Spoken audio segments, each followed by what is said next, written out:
Hi friends, welcome to my channel. ఈరోజు గుడ్లు ఎండు రొయ్యల కూర రెడీ చేసుకుందామండి. ముందుగా ఆయిల్ పెట్టుకొని గుడ్లు ఫ్రై చేసుకోవాలండి. కొద్దిగా పసుపు వేసి ఎగ్స్ని ఫ్రై చేసుకుందామండి. ఎగ్స్ని ఫ్రై చేసుకుంటే చాలా టేస్టీగా ఉంటుంది. ఇలా ఎర్రగా వచ్చే వరకు రోస్ట్ చేయాలండి. తర్వాత ఎండు రొయ్యలు శుభ్రం చేసుకొని అవి కూడా ఎర్రగా అయ్యే వరకు ఫ్రై చేసుకోవాలండి. అవి వేగిపోయిన తర్వాత తీసుకొని పక్కన పెట్టుకుందామండి. చూడండి, ఎర్రగా అయిపోయినాయి కదా, తీసి పక్కన పెట్టుకుందాం. ఇప్పుడు టమాటాలు వేసుకొని కొద్దిగా మగ్గిన తర్వాత ఆనియన్స్ వేసుకుందామండి. కొద్దిగా మగ్గినాయి కదా, ఆనియన్స్ వేసుకొని కలుపుకుందామండి. ఆనియన్స్ కొద్దిగా ఉప్పు వేస్తే మగ్గుతాయండి. అది మూత పెట్టుకొని మగ్గిన తర్వాత మూత చూద్దామండి.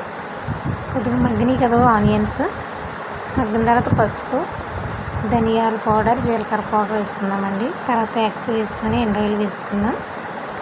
తర్వాత నేను 2 స్పూన్లు కారం వేసుకుంటున్నానండి. మీకు సరిపడా కారం ఎంత వేసుకుంటారో అంత వేసుకోండి. ఈ విధంగా కలుపుకుందాము. తర్వాత కొద్దిగా వాటర్ వేసుకుందామండి. కొద్దిగా వాటర్ వేసుకున్న తర్వాత అది కొద్దిగా ఉడికినిచ్చాక మనం చింతపండు వేసుకుందామండి పులుపు కోసం. మీకు నచ్చితే వేసుకోవచ్చు, లేకపోతే స్కిప్ చేయండి. నేను కొద్దిగా చింతపండు వేసుకున్నాను. కొద్దిగా మూత పెట్టుకొని ఇక దగ్గరికి అయిపోయిన తర్వాత దించేసుకోవాలండి. చూసారా, దగ్గరికి అయిపోయింది కదా. ఇప్పుడు మనకి ఎండు రొయ్యలు గుడ్లు రెడీ అయిపోయిందండి.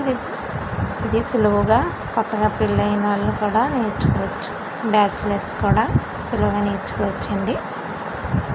నా రెసిపీ నచ్చినట్టయితే లైక్ చేయండి, సబ్స్క్రైబ్ చేయండి. లైక్ చేయడం వల్ల కొంతమందికి రీచ్ అవుతుందండి. Thank you.